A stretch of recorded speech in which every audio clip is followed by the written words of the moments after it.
Jangan-jangan hidup kita selama ini biasa-biasa saja, karena perasaan kita pun biasa-biasa saja. Sama seperti orang, ya. Ketika sholat, tidak memikirkan yang lain-lain, dianggap khusyuk. Padahal baru tidak memikirkan yang lain. Malah itu kalau tidak memikirkan apa-apa kan gak eling. Betul nggak? Padahal tugas sholat itu bukan dirikanlah sholat supaya kamu tidak mengingat apa-apa. Bukan. Dirikanlah sholat itu mengingat Allah. Jadi ketika kita lupa nggak ingat apa-apa, itu bukan khusyuk. Itu nggak eling. Sedangkan yang dimaksud oleh Allah itu sebetulnya adalah mengingat Allah. Dan untuk mengingat Allah kan harus tahu dulu yang mau diingatnya. Paham? Gitu. Awas ya, ketika kalian Allah nggak ingat apa-apa. Itu nggak eling itu. Dan selama ini ketika nggak ingat apa-apa diklaim khusyuk. Padahal khusyuk itu mengingat kepada Allah. Sama dengan orang yang perasaannya baik-baik, biasa-biasa saja maksud saya. Itu artinya dia itu sebetulnya rata-rata. Hidupnya ya biasa-biasa saja. Ya. Nah, itu ya. Oke. Jadi perasaan baik akan menyatukan kita dengan kekuatan cinta. Karena cinta adalah sumber semua perasaan baik.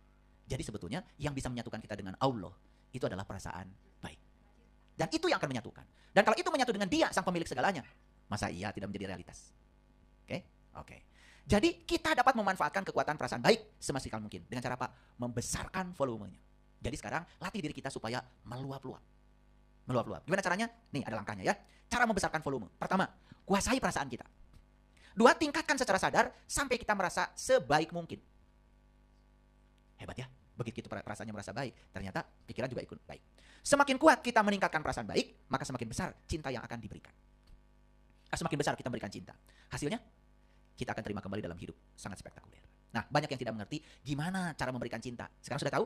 Cara memberikan cinta adalah membesarkan volume perasaan baik. Cukup. Semesta akan bekerja. Membesarkan volume perasaan baik.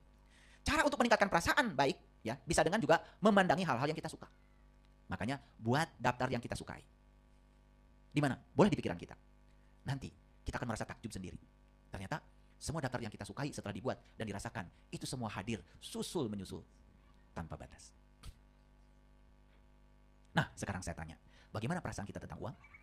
Kesehatan? Pekerjaan? Hubungan pribadi? Hati-hati dengan perasaan itu, karena itu cermin dari apa yang kita ungkapkan. Ya, perasaan tentang uang, coba lihat orang, ya, perasaan tentang uang. Ya. Ketika orang berbicara uang, misalkan tetangganya orang kaya, uangnya banyak.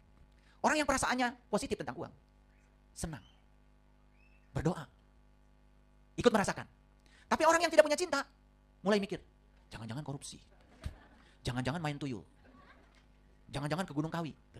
Makanya orang yang punya sifat iri pada kebahagiaan orang lain, selamanya miskin. Kenapa? Dia telah mengungkapkan perasaan negatif terhadap uang. Makanya uang gak rindu datang sama dia. Gak rindu. Coba sekarang, kalau lihat orang yang punya uang banyak, ikut senang, ikut bahagia, mendoakan, bahkan bisa merasakan kebahagiaan.